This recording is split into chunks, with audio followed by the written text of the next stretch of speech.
Hi, so we continue our journey in learning various different parts of the Talmud from which we can glean practical lessons in growth, in change as we journey towards Rosh Hashanah.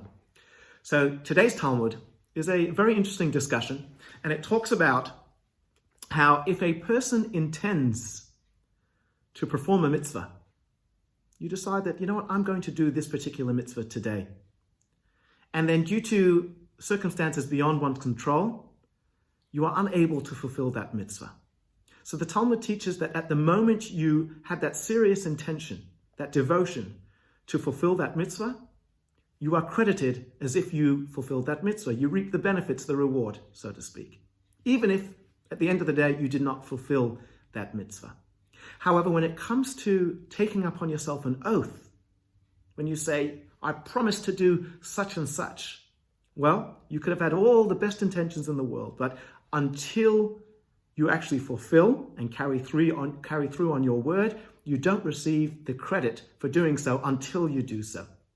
And the question is why? What is the difference between a mitzvah, where you receive the credit for having done so when you decide to do it, and an oath when you actually have to fulfill that oath in order to reap the benefits, receive the reward for that oath?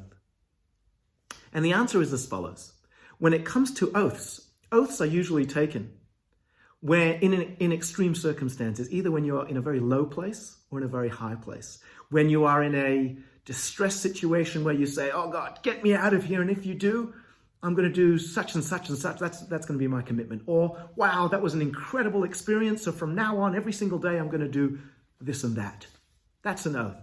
So you take upon yourselves a commitment of such a magnitude that you wouldn't otherwise do in the normal course of your life. And unfortunately, commitments of those types, a resolution of that magnitude, we tend not to follow through with them. As opposed to a mitzvah. A mitzvah kind of fits in. It's a bit more basic. It's a bit more natural for us to do it. We've done it a few times.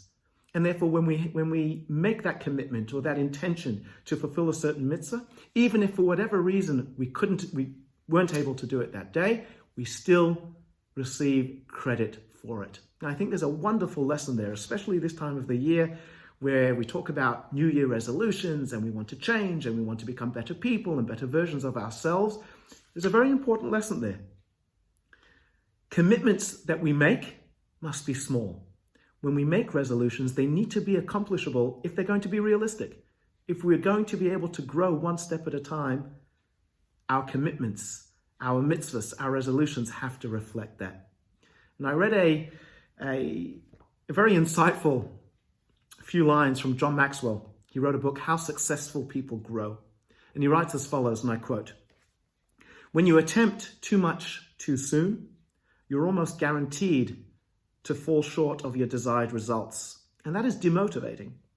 The secret to build motivational momentum is to start small with the simple stuff. Begin by setting goals that are worthwhile but highly achievable. Master the basics.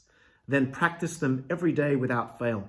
Small disciplines, repeated with consistency every day, lead to great achievements gained slowly over time." So if you want to grow, don't try to win big, try to win small. And there is a wonderful lesson from the Talmud and a great insight by John Maxwell to remind us that during this month, it's not about taking on these huge commitments and oaths. It's about bite-sized resolutions. It's about those little things we can incorporate into our lives in a consistent manner that will truly help us become the best versions of ourselves. Have a wonderful day. See you soon.